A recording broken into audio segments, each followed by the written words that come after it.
अच्छा जी, बड़ी खबर, बड़ी तकर्री, मुसलसल इस पे बातें हो रही हैं। कल का दिन इसलिए बहुत अहम था चूंकि कल मौजूदा आर्मी चीफ जो कि कुछ दिन के बाद साबका हो जाएंगे, उनका अलविदाई खिताब था।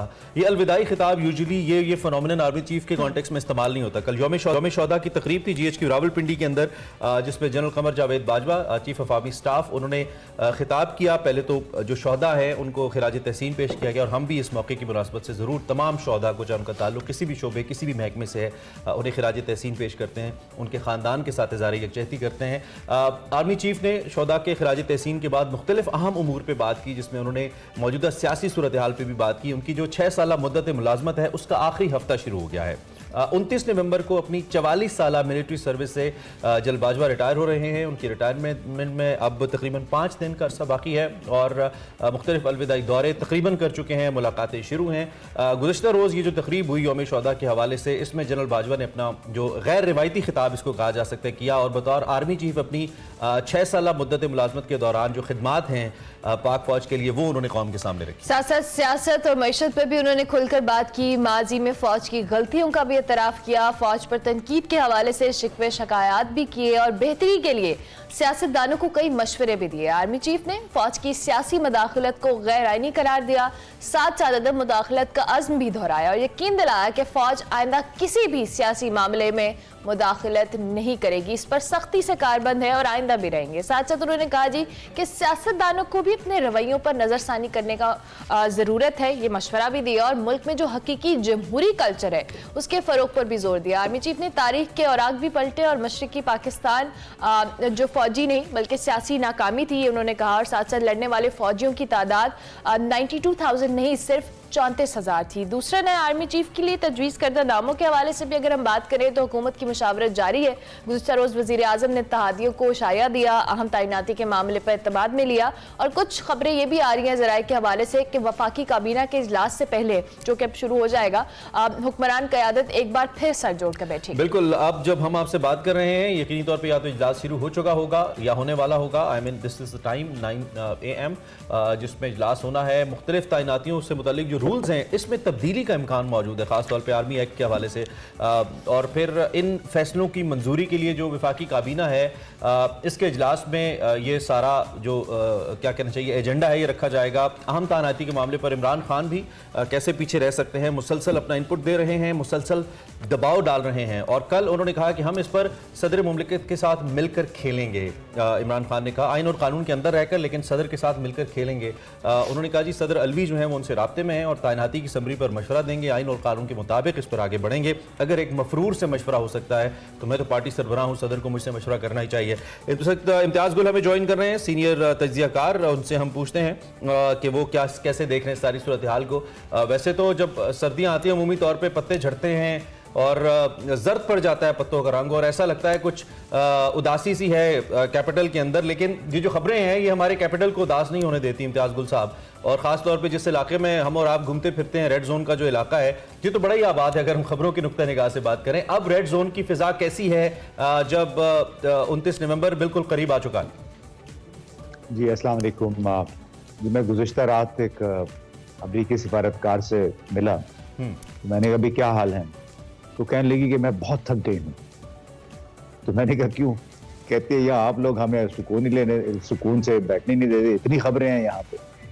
सो वो इस तरह यही हाल बाकी डिप्लोमेट्स का भी था। तो जनाब रेड जोन की भी आपने बात कर दी, तो मैं कई दफ़ा बात करना भी चाहता हूँ।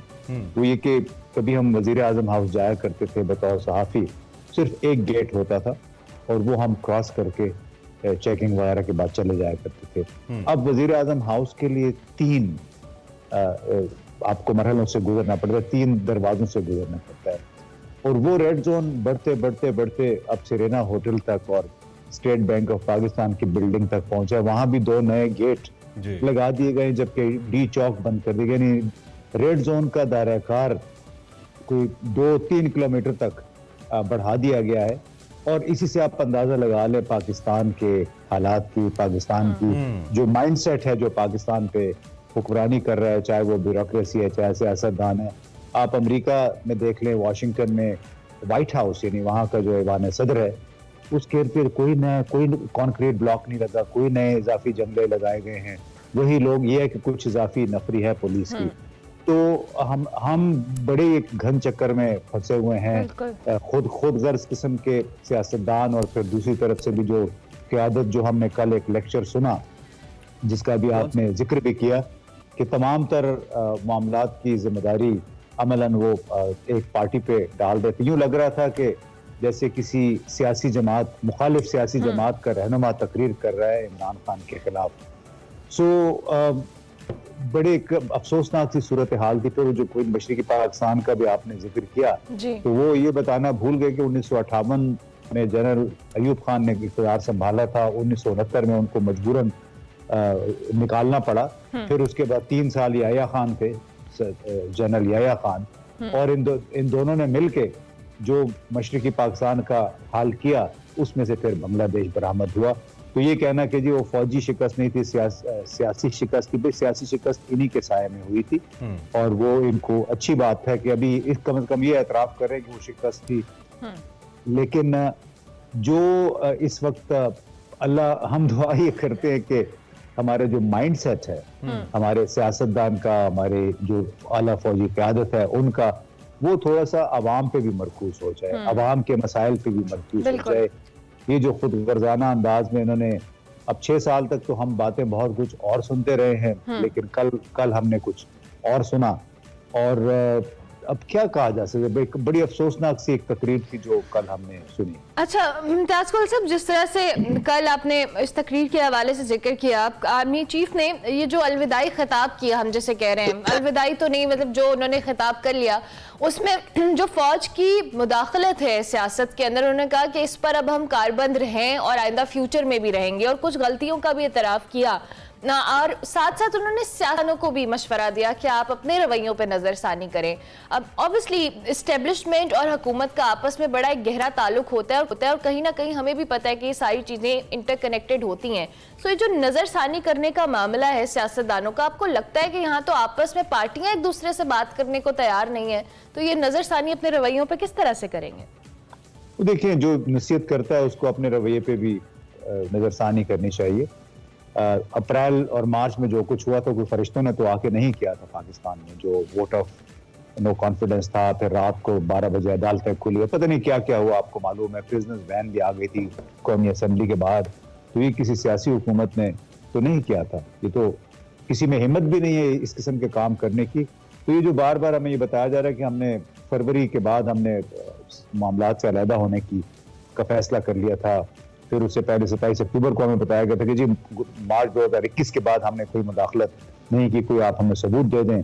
तो ये मुतज़ाद किस्म की बातें हैं जिस पे आप देखें, कोई भी आपको अगर नसीहत करता है तो आप उसको भी फिर तोलते हैं, मापते हैं उसके कॉल और उसके फेल पे, कि आया वो काम दुरुस्त कर रहा है कि नहीं, कबल इसके कि हम उसकी नसीहत पे अमल करें।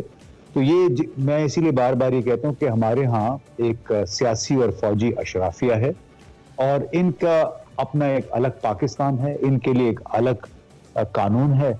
मैं और आप उस पाकिस्तान का हिस्सा हैं जिसके तकरीबन बाकी 22 करोड़ अवाम जिसमें बसते हैं, उनके लिए एक अलग कानून है। लिहाजा तो इसमें कोई वो जो कुछ उन्होंने कहा, हम तो अब बहुत सारी बातों के अमीन भी हैं, गुज़िश्ता 4-5 वर्षों के दौरान मुलाकातें भी हुई, तो हमें पता है क्या क्या उन्होंने कहा। तो कई बातें थी उनको नहीं करनी चाहिए थी उस तकरीर में, लेकिन जब इंसान बहुत सारे मसाइल में घिर जाता है और ख़ास तौर पर जो उनके प्रॉपर्टी और टैक्स के मामलात सामने आए हैं, उसके बाद इंसान मुझे लगता है कहीं का नहीं रहता। इसलिए कि आप लोगों को ईमानदारी का दर्ज देते हैं और फिर ऐसी चीजें सामने आती हैं जिसमें लगता है कि आपने अपने ओहदे का फायदा उठाते हुए अपने जो आसपास के लोग थे उनको कितने फायदे पहुंचाए। ठीक। अच्छा इम्तियाज गुल साहब, इसमें हमारे जो सियासतदानों का रवैया है, क्योंकि अगर ये जो सियासी जोड़ तोड़ हुआ, इसमें कोई शक नहीं कि इसमें एस्टेब्लिशमेंट मुलविस रही। कल फौज ने अपनी गलतियों का एतराफ़ भी किया, बतौर चीफ जनरल बाजवा ने पिछले 75 सालों का एतराफ़ भी किया कि हमसे गलतियाँ हुई, और किथारसिस का लफ्ज़ इस्तेमाल किया, तस्हीह का लफ्ज़ इस्तेमाल किया कि जी हमने शुरू कर दी है, सियासतदान भी करें। हमें इसमें कोई दो राय नहीं है कि मुख्तलिफ औकात में मुख्तलिफ सियासतदान भी बतौर मोहरे इस्तेमाल होते रहे हैं, चाहे वो नवाज शरीफ साहब बेनज़ीर भुट्टो के खिलाफ हों, बेनज़ीर नवाज शरीफ के खिलाफ हों, उससे पहले की मिसाल आप दे चुके हैं, और मौजूदा दौर में इमरान खान और नवाज शरीफ या फिर दीगर पार्टीज़ हैं, इस्टेब्लिशमेंट की पार्टीज़ भी, कुछ पार्टीज़ को इनफेक्ट कहा जाता है, चाहे उनका ताल्लुक कराची से हो या बलोचिस्तान से, तो सियासतदान भी तो इस्तेमाल होते रहे, और ये जोड़ तोड़ जो कि कतई तौर पर आईनी नहीं था, ये सियासतदानों की मंशा और उनकी मर्जी से होता रहा है, जिसमें कुछ का दूसरे मुखालफिन के खिलाफ हिस्सा रहा है। तो सियासतदानों को अपने रवैये पे किस तरीके से तवज्जो देने की जरूरत है? क्या इस्टेब्लिशमेंट की गलतियां या उनकी जोड़ तोड़ एक तरफ, लेकिन सियासतदान मिलकर इस मामले से निजात हासिल कर सकते हैं कि इस्टेब्लिशमेंट को जरूरत ही ना पड़े या इतनी ताकत ही ना मिले कि वो आके इस किस्म की तब्दीलियां करें मुल्क की सियासत में? देखिए, सियासतदान का रवैया भी जो है या उसका किरदार भी, उसकी इंटेग्रिटी ईमानदाराना कौल और फ़ेल से साबित होगा, और जब तक वो सिर्फ अपने खाते भरते रहेंगे, अपने आसपास के लोगों को फ़ायदा पहुंचाते रहेंगे, यानी महदूद मकासद के तहत काम करेंगे, उस वक्त तक इस मुल्क के हालात में तब्दीली नहीं आ सकती है। अब जिस सियासतदान का भी नाम ले लें, वो इलेक्शन जब तक इलेक्शन में हुकूमत में नहीं आए होते, उनके हालात देखें और बाद में 2-3-4 साल जब हुकूमत में गुजार लेते हैं वो हालात देखें, तो उसी से पता चल जाता है कि उन्होंने किस किस्म का दौर इक़्तिदार गुजारा, चाहे वज़ीर आज़म थे, चाहे वज़ीर आला थे। तो अभी तो वो इनकी भी बात, दूसरों की भी बातें सामने काफ़ी आएंगी मेरा ख्याल है। और सियासतदान, देखिए, काश के हमारे मुल्क में वो जर्मनी के अंगेला मर्केल जैसे होते कि 16 साल वज़ीर आज़म रहने के बाद भी आज भी वो अपने 2-2.5 कमरों के फ्लैट में रह रही है, दौरान वजारत भी उधर ही वीकेंड वहीं पे गुजारती थी। काश के हमारे यहाँ मनमोहन सिंह जैसे वज़ीर आज़म होते, जिनका जो अभी भी किराए के घर में रहते, अपना एक घर है उनका, लेकिन किसी ने नहीं सुना। इम्तियाज गुल साहब, आपकी ऑडियो का थोड़ा इशू है, अगर आप अपनी हैंड्स फ्री की वायर को थोड़ा बेहतर कर लें, वो ऑडियो। जी जी, यस। मैं ये कह रहा था कि काश के हमारे मुल्क में भी मनमोहन सिंह साहब जैसे होते। चीनी रहनुमाओं को आप देख लें,